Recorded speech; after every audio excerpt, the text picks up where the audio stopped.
crypto warriors, changing our world day by day. The way of the crypto warriors, can't rely on the bankers, no way. Good morning, Bix Weir, roadrunner.com with your morning horn of Z's, your sip of chaga coffee. I actually just recorded this intro to a big long video I did on silver, and something happened. The gremlins got in the system, so I lost the beginning part of it. So this is a new beginning, and I'm going to show you the rest of it after I comment on Zimbabwe shutters stock exchange, blocks all mobile money payments as currency collapses again. Zimbabwe or the U.S.? Take your pick. The reality is the U.S. controls all foreign exchange markets, so the U.S. for some reason did this to Zimbabwe. For the fifth time in Zimbabwe's history, its currency has just collapsed. As Decrypto's Adriana Hampshire reports, Zimbabwe's government suspended all mobile payments, including operations by the dominant provider EcoCash on Friday. The Zimbabwe Stock Exchange was also ordered to stop trading in a dramatic escalation of the nation's currency crisis. If you're a country, you can stop electronic payments. You can stop things that you control. You cannot stop Bitcoin. I'm sorry, Zimbabwe. You cannot stop Bitcoin unless you tell all your people that you're not allowed to go on the internet. The money of the internet money, whatever you want to call it. The government claims the move is to avert a conspiracy to sabotage the collapsing Zimbabwe dollar. Absolutely. The U.S. could support the Zimbabwe dollar or destroy the Zimbabwe dollar with the click of a mouse, just like they can do the yuan, the ruble, the Swiss franc, any other currency on planet Earth. That's the power of computers and derivatives out of the U.S. Treasury building. So yes, Steve Mnuchin clicked the mouse and destroyed the Zimbabwe's future of participating in their own monetary system. Were they printing it more than they should have? Probably, just like every other country. Hint, hint, and I'll get to that in a second with Mr. Skidmore and my friend Greg Hunter. I'll get to that in a second. Anyway, in response, EcoCash has promised to defy the ban. It maintains that only Zimbabwe's central bank can order it to stop trading. Meanwhile, and now that's the key, money needs to be decentralized, or otherwise it can be shut down. Meanwhile, African crypto news outlet Bitcoin Key claims, quote, the demand for Bitcoin has skyrocketed in wake of the suspension. Its sources claim that cryptocurrency is selling at 18% above market rate. Yes, you can't stop cryptocurrencies. That's the beauty of them. They are decentralized. There's nothing to stop. Unless you turn off the internet, Bitcoin will always be there. Litecoin will always be there. Now, the centralized cryptocurrencies, yeah, they're going to go away. They'll be if you can stop them. If there's a head office of a cryptocurrency, you can stop it. Now, crypto tokens are a different deal. Like, let's just take Theta, by the way. Theta is necessary for the future of the internet. Both the good guys and bad guys want it. Yes, it's centralized to a point, not on the token side, but there is a company, Theta Labs, that is working with building partnerships with Google, with Samsung, probably with Apple at some point. But that's a company. It's something completely different. Theta is not trying to compete with the US dollar. Those cryptocurrencies that are trying to compete with the US dollar will probably be shut down if they have a centralized governance. We all know some cryptocurrencies that my friends are getting into are very centralized and can easily be shut down. It's like a flea, you tick it off. I'm not going to name that cryptocurrency. But just think about, is it a cryptocurrency? Is it a token, part of an infrastructure that's trying to solve a problem? We have so many problems. Is it trying to solve a problem? And is it on the radar of the goddamn regulators or the government? Reggie Middleton did solve a problem with Veritasium, and the government didn't like that. The problem was the exchanges, the criminal exchanges. You can't run an unbacked fiat monetary system if you fix the criminality on the exchanges. That's why they took Reggie down for now. We'll see what happens to Veritasium in the future. In the future, Cliff High's data had Reggie working with the U.S. government to implement Veritasium. Got Veri? Anyway, now here's the rest of my video, mostly on silver. You guys enjoy the rest that I could save. Talk to you later. And then go down, and I have like 5 videos on the massive potential future for Theta. Everything from the latest I showed you, where to find all the staking information, what Theta is, how it works. Go to the private road members. Go to that right on the private road. And don't forget, I posted an old video. Someone called me and said, "Oh my God, there's a Bitcoin bin meeting meetup coming up." I go, no. This is a flashback video when I was right before the Bitcoin bin meeting last year. Was that last year or 2 years ago? It was last year. And I was singing out by the trees in the forest. Go check it out at roadtoroot.com. But no, there is no scheduled Bitcoin bin meetup. That was last year. And I even say all over it, live update, a flashback to easier days. Do you remember the good old days? Musical flashback, all that. But hey, I guess that wasn't clear enough. Another shout out to another amazing YouTube guy, Greg Hunter's latest 2 interviews will blow your socks absolutely off. The first one he posted was our favorite, Catherine Austin Fitts, talking about freedom or slavery. Sounds a lot like Cliff High to me in the Bix Weir. You fight for your freedom. It's time to make a decision. And with Catherine, she's talking about the pressing the red button that she's talked about many times. Are we ready to really take down the bad guys and the chaos it will cause because we're taking down the bad guys? I've been ready a long time. I hope everybody understands there is no smooth landing, and it's going to get a hell of a lot worse.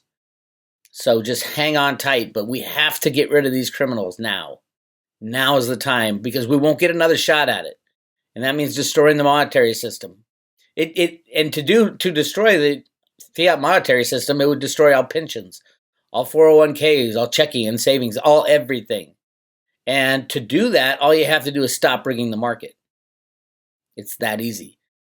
And then another amazing interview with Mark Skidmore, who's the guy who did the actual analysis of the Fed books to say there was 21 trillion missing, has done a new analysis, and it's like 90 trillion now. 90 trillion. I've said for years, that's not what Ruta wrote in the sand. Ruta wrote infinity money.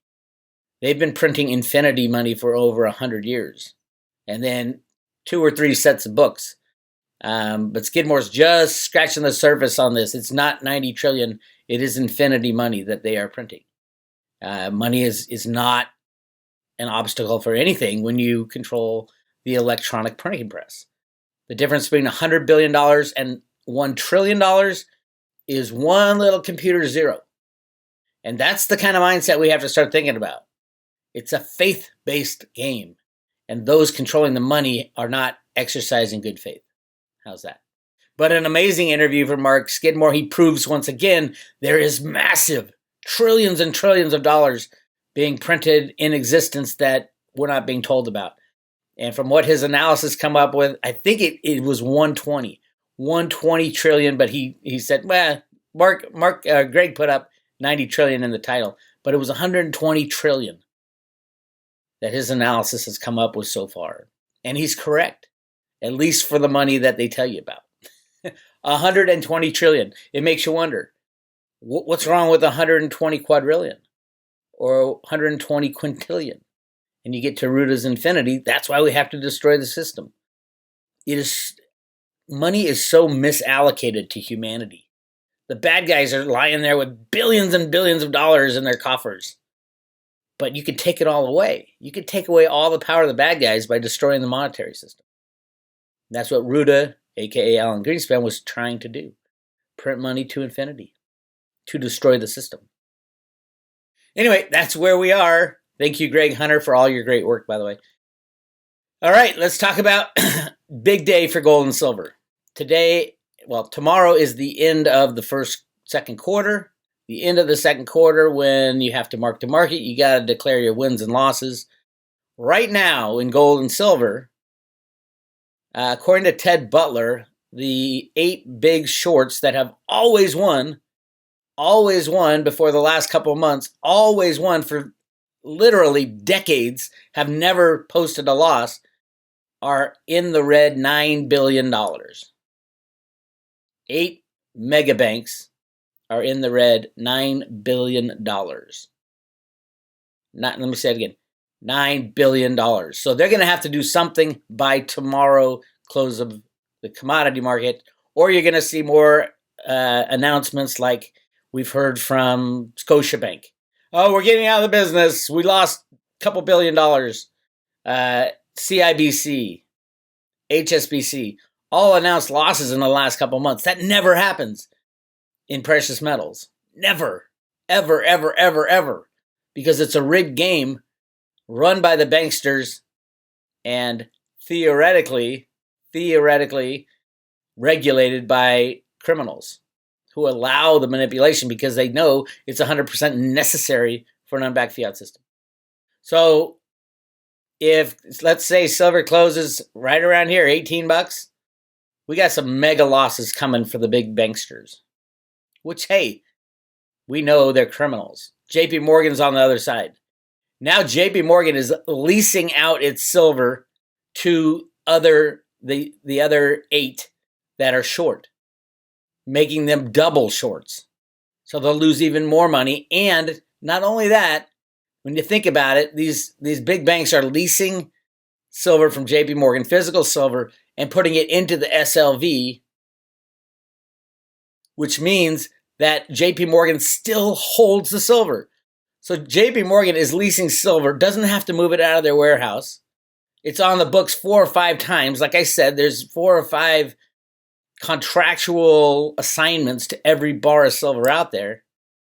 It is just about as ugly as it gets right now. In the year 0, is that it? That's exactly it. We are going to zero out the financial system. Hang on to your physical silver. I'm doing an interview with Andy Scheckman later today, and I will post it on the Road to Ruta channel today after we do the interview. If you want to get physical silver, this might be your last chance. Ask him to send you what he's got in inventory. Andy@milesfranklin.com is the email. Andy@milesfranklin.com. And he's been very kind to the Road to Ruta fans, getting them the best prices out there on physical silver shipped to your front door. Now's the time. God, I wish I'd never heard about silver until today. And I went all in. That'd be 20 years of pain and suffering, but I wouldn't have learned as much. Again, in life, it's the journey, it's not the destination. So if you've been on the Road to Ruta, you know everything about why silver is so important, how it's rigged, who's rigging it, how they're doing it. And the reason to invest in it is not to get 20% or 100% gain. It's to be in the right place when 150 years of silver price suppression ends. And that's what we're looking at in the very near future. And if it's not the very near future, I'm still hanging on to my silver. I know it's more valuable than what the COMEX says. Right now, Silver Eagle premiums are up over like $10. Silver's $18. Silver Eagle's $25 to $28 to $30. In what world does that constitute free market value on the COMEX? In no world. In the world of make-believe. And that's the world we live in. Little news on the action. A lot of action last week in silver. Back and forth. I'm a volume guy. Now, Ted Butler looks at the positions, where they are at the end of the day. And he says, oh my God, they're so offsides. They're so concentrated. They're rigging every market. I look at the volumes. Because that's where price is set. Price isn't set when the market closes. That just tells you where they are at the end of the day. During the day is where the rigging happens. Trading back and forth with high frequency trades. Back and forth, back and forth, back and forth. To themselves. To the tune of 500 million electronic ounces. Trading, 7 out of the last 8 days.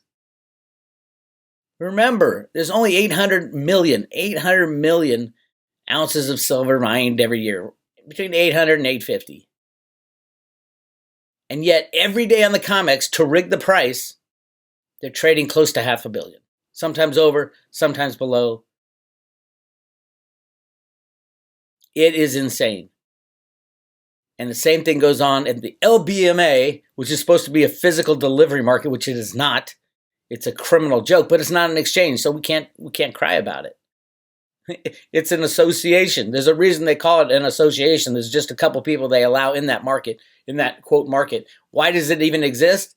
To run cover for the electronic futures and options where the price is set on the CME. That's the world we live in. That's what we've had to deal with. Now it's going to be breaking apart in year zero. I don't know if it'll be this quarter or next quarter in September. They seem to like to do things on September 11th. So maybe the last September 11th, when the financial system, 2019 September 11th, that's when the repo and the whole financial system started falling apart, and they had to throw a little coronavirus at the problem, and then riots, and then protests. I mean, how many aces up the sleeve do the bad guys have? They have a lot. They would love war. Now they're trying to do another round of the coronavirus. I don't think it's gonna work. I don't think people are willing to shut down their business again. Just think about the destruction they caused by shutting down everybody's business. Again, first time in human history that healthy people were quarantined. You think back, you got to laugh about it. Healthy people quarantined. And you look at the deaths, 43% of the deaths were all in these old folks' homes, convalescence homes. They were sick and dying people. And the governors, Cuomo and all the other Democratic governors, forced the old folks' homes, the convalescence homes, to take COVID patients in. That is murder, Cuomo. Unbelievable that it happened. If you have a loved one who passed away in a home because of COVID, sue the shit out of your governor. Not that those states have any money left anyway. Again, everything is gone. They can prop up the stock market. They can hold down the silver and gold markets and the crypto markets all they want. It doesn't fix the problem that 80% of the restaurants will be closed by the end of the year.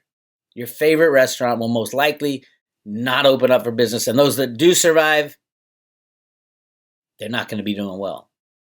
If you're in that industry, time to find a new job, in my opinion. We're not going back to the way it was. And the Democrats are going to do everything they can to stop the system to stop the V-shaped recovery.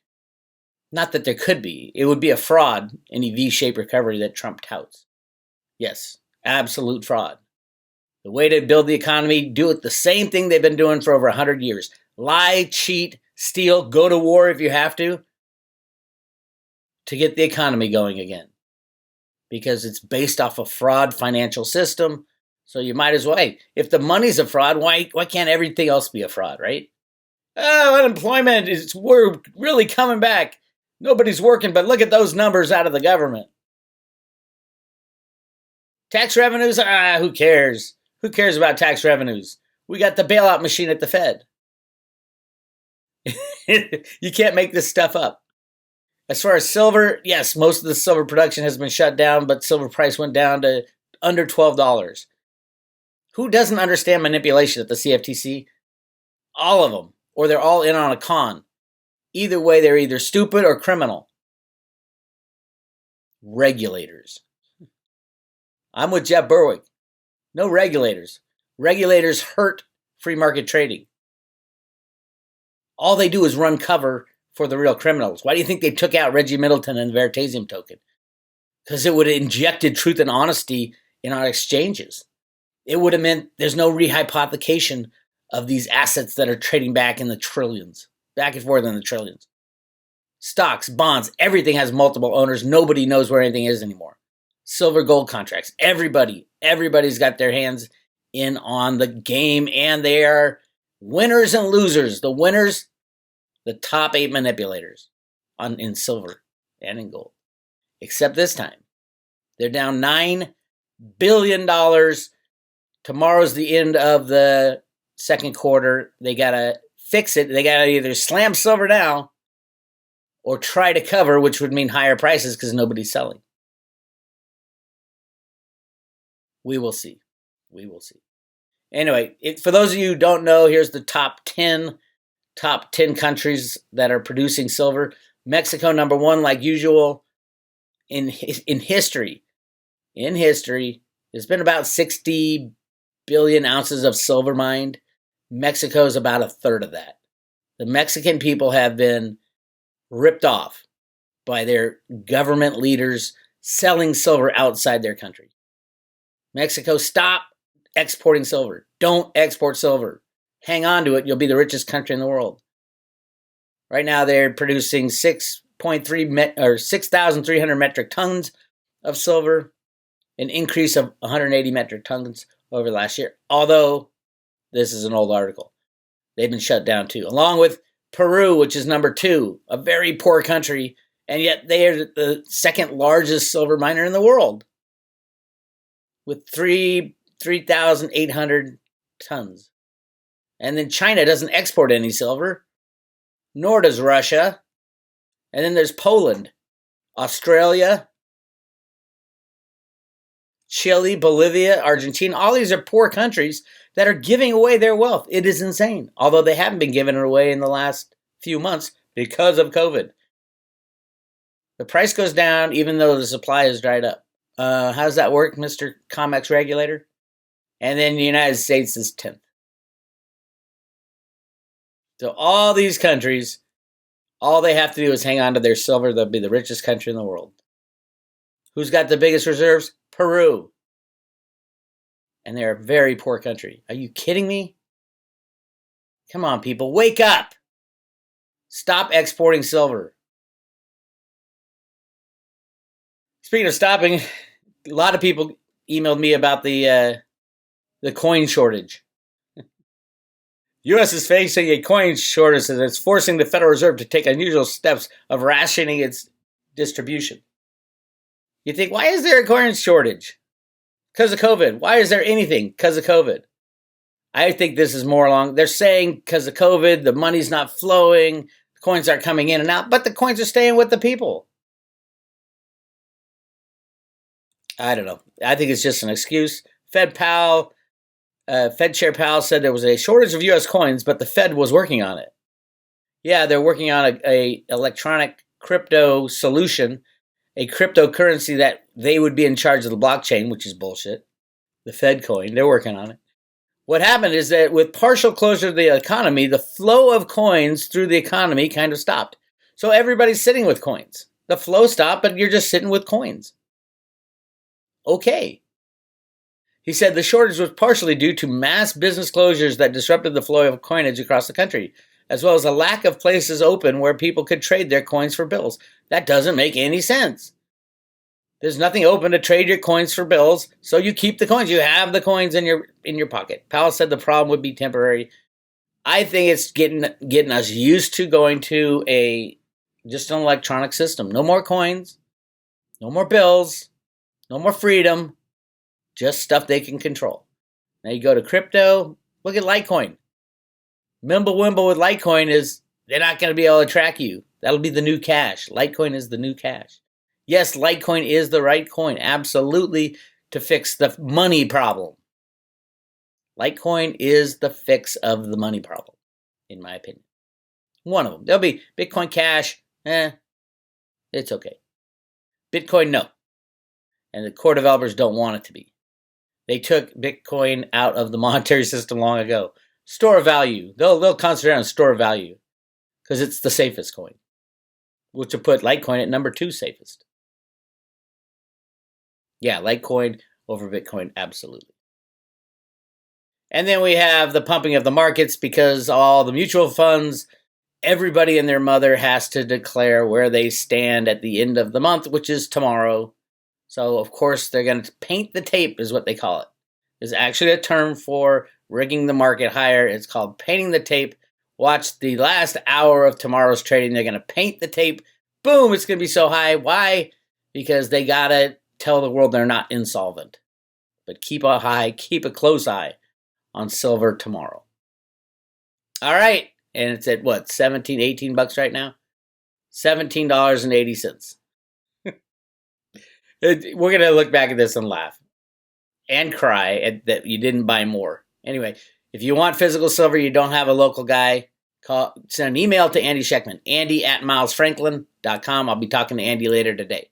Also, if you're looking for Theta, and you should be, and you're not a crypto guy, join the private road today. I'll send you to your front door 100 Theta and 100 Theta Fuel. This is the Michelle White Dove coin that she said will go into the thousands of dollars. Basically, I'm giving you $100,000 in Theta. No, that is not a promise. But if Michelle White Dove's prediction, #1 psychic in America, come true, Theta at some point down the line, 5-10 years, will be over $1,000 per token. I'm giving away 100 of them. At the private road, hit subscribe today. I'll give you more information. This is Bix Weir. I'm out of here.